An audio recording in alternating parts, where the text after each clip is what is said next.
मलाई चाहिँ एकजनाले क्वेसन सोध्नु भएको रहेछ, हेलो सिस्टर, आर्मी नर्स भइसकेपछि बेनिफिट, स्यालेरी, ड्युटी, अपर्च्युनिटिज के कस्तो हुन्छ त्यसको बारेमा पनि एउटा भिडियो बनाइदिनुहोस् न इफ पोसिबल भनेर भन्नुभएको छ। यस्तो खालको भिडियो मैले पहिला पनि बनाएको छु होइन, तर उहाँले क्वेसन सोध्नु भएको भएर मैले फेरि बनाइरहेको छु। यसमा चाहिँ तपाईँ एउटा नेपाल आर्मीमा चाहिँ के अरे लेफ्टिनेन्टको रूपमा आउनुभयो अथवा नर्सिङ अफिसरको रूपमा तपाईँ छिर्नु भएपछि चाहिँ तपाईको स्यालेरी भनेको चाहिँ अराउन्ड तपाईको हातमा आउने त्यति बेला 39,000 जस्तो हुन्छ होइन। र त्यो चाहिँ तपाईको ओरिजिनल स्यालेरी त्यो होइन होइन, त्यो चाहिँ थुप्रै कुरा काटिसकेपछि, सन्जेकोसहरू काटेपछि, इन्सुरेन्सका कुराहरू काटेपछि होइन, मेन्टेनेन्सको कुराहरू त्यो सबै काटिसकेपछि तपाईको हातमा आउने चाहिँ त्यति हो 39,000। र त्यसपछि तपाईको चाहिँ त्यो तपाईको मैले भनिहालेँ ओरिजिनल स्यालेरी होइन, त्यसमा तपाईको अनि इन्सेन्टिभ पनि आउँछ। तपाईँ हाम्रो छाउनी हस्पिटलमा चाहिँ अराउन्ड 25% चाहिँ पहिलाको स्यालेरीको 25% चाहिँ तपाईँको इन्सेन्टिभ पनि आउँछ, त्यो चाहिँ अराउन्ड 8,000 हुन्छ होइन।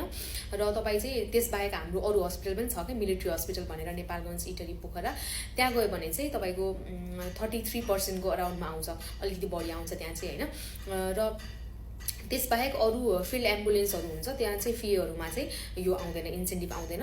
त्यसको लागि चाहिँ हस्पिटलमै यतातिर हस्पिटलमै काम गरेको हुनुपर्छ होइन। र यसबाहेक तपाईँको ग्रेडमा वर्ष हरेक वर्ष चाहिँ तपाईँको ग्रेड बढ्दै जान्छ होइन। अनि तपाईँको ग्रेड बढेपछि तपाईँको अलिकति स्यालेरी इन्क्रिज हुन्छ। र त्यसमा चाहिँ तपाईँले प्रमोसन भयो भने, प्रमोसन भइसकेपछि फेरि तपाईँको अलिकति स्यालेरी इन्क्रिमेन्ट हुन्छ। र त्यसबाहेक सरकारले गर्ने इन्क्रिमेन्ट जुन कति वर्षमा गर्नुहुन्छ नि, त्यो भएपछि पनि तपाईँको आफै इन्क्रिज हुने भयो है। यो त स्यालेरीको कुराहरू भयो।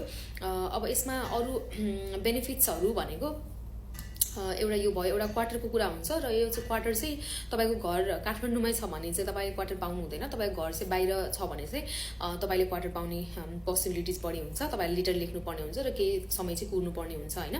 र त्यसमा रासनको कुराहरू चाहिँ तपाईँहरू भित्र बस्नुभएको छ भने चाहिँ तपाईँहरूलाई रासन चाहिँ त्यही खानुहुन्छ भने तपाईँले रासन पाउनुहुन्न, तर त्यो जुन खाना तपाईँले खानुहुन्छ त्यो चाहिँ फ्री हुन्छ होइन, फ्रीली अभाइलेबल हुन्छ, त्यही रासन भयो। र तपाईँहरू घरबाट आउने जाने गर्नुभएको छ भने तपाईँहरूको त्यो चामल, दाल जे होस् मन्थली बेसिसमा चाहिँ तपाईँले रासन पनि पाउनुहुन्छ है। अरू फेसिलिटिज भनेको तपाईँको ट्रिटमेन्टको कुराहरू भयो, हेल्थ ट्रिटमेन्टको कुराहरू, जसमा तपाईँको श्रीमान, तपाईँको बिहे भएको छ भने श्रीमान, तपाईँको आमा, तपाईँको बुवा र बच्चा चाहिँ कुनै एज हुन्छ उनीहरूको, त्यो एजसम्म चाहिँ यो हेल्थ चाहिँ तपाईँले फ्रीमा पाउनुहुन्छ होइन। यो चाहिँ नेपाल आर्मीले नै तपाईँहरूलाई दिनुहुन्छ भनौँ होइन। र यसको पनि तर केही क्राइटेरिया हुन्छ, वर्षमा चाहिँ कति लाखसम्म मात्रै युज गर्न मिल्ने त्यस्तो खालको क्राइटेरिया हुन्छ कि। र अर्को भनेको चाहिँ ड्युटी अपर्च्युनिटिजको कुरा गर्नुभएको छ। तपाईहरूको प्रदेशको लोकसेवा अथवा केन्द्रको लोकसेवा जस्तो तपाईँहरू नर्सिङ अफिसरमा जानुभयो, तपाईँलाई इन्चार्ज सिधै यहाँ पाइँदैन होइन, इन्चार्ज सिधै तपाईँ इन्चार्ज बन्नु हुँदैन, यहाँ केही समय लाग्छ। र यसमा चाहिँ तपाईँहरूले night duty, morning duty, day duty गर्नुपर्ने हुन्छ। र यो चाहिँ वार्डहरूको कुरा गर्दैछु भने आइसियू जस्तो केसहरूमा होइन, इन्टेन्सिभ केयरमा, इमर्जेन्सीमा, हाई केयर युनिटहरूमा चाहिँ तपाईँहरूले 12 आवरको सिफ्ट गर्नुपर्ने हुन्छ। तपाईँहरूले चाहिँ 12 आवरको morning duty, morning MD duty भनेर हुन्छ। र नाइट ड्युटी चाहिँ अझ बढी आवर पनि हुनसक्छ। र कहिलेकाहीँ केही क्राइसिस परेको बेलामा तपाईँहरू आउनुपर्ने हुन्छ होइन। त्यसबाहेक हाम्रो अरू ड्युटीहरू पनि हुन्छ जो हामीले चाहिँ गर्नुपर्ने हुन्छ है। यो चाहिँ ड्युटीको कुराहरू भयो। सो यस्तो हुँदैन कि नर्सिङ अफिसरमा आइसकेपछि तपाईँ चाहिँ नाइट ड्युटी गर्नु पर्दैन भन्ने त्यस्तो खालको हुँदैन है, यहाँ चाहिँ हुँदैन। र तपाईँले चाहिँ क्लिनिकल पनि काम गर्नुपर्छ र एडमिनिस्ट्रेटिभको काम पनि गर्नुपर्ने हुन्छ, दुइटै काम तपाईँहरूले सँगै गर्नुपर्ने हुन्छ। र अब त्यसबाहेक तपाईँहरूले अरू फेसिलिटिज भनेको हाम्रो युएन पिस किपिङ मिसन हुन्छ होइन, थुप्रै ठाउँहरूमा हुन्छ, Syria, Libya, Lebanon, Central Republic Africa, South Sudan, यस्ता थुप्रै ठाउँहरूमा चाहिँ मिसनहरू आउँछ।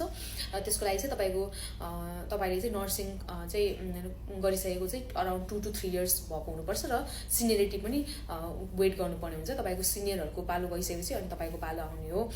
यो चाहिँ तपाईँको अराउन्ड 2 to 3 years आउँछ। तर अब अहिलेको सिचुएसन हेर्दाखेरि चाहिँ ठ्याक्कै 2 to 3 years नआउन पनि सक्छ। तपाईँको प्रमोसनहरू पनि तपाईँहरूको सिनियर भइसकेपछि, खाली भइसकेपछि तपाईँको प्रमोसन उठ्छ, हाम्रो त्यस्तो हुन्छ होइन। र मास्टर्स पढ्ने कुरामा चाहिँ मास्टर्स पढ्नलाई पनि तपाईँको एकदमै टाइम लाग्छ, किनकि सिनियरले मास्टर्स गर्नुपर्छ, सिनियरले गरिसकेपछि त्यसपछि तपाईँको पालो आएपछि तपाईँले इक्जाम दिएर नाम निकालेपछि तपाईँको पालो आउँछ है। सो यो सबै कुराहरू चाहिँ हाम्रो नर्सिङ अफिसरको बारेमा मैले भनेको छु। अरू केही तपाईँहरूलाई जिज्ञासा छ भने प्लिज क्वेसन सोध्नु होला। Thank you.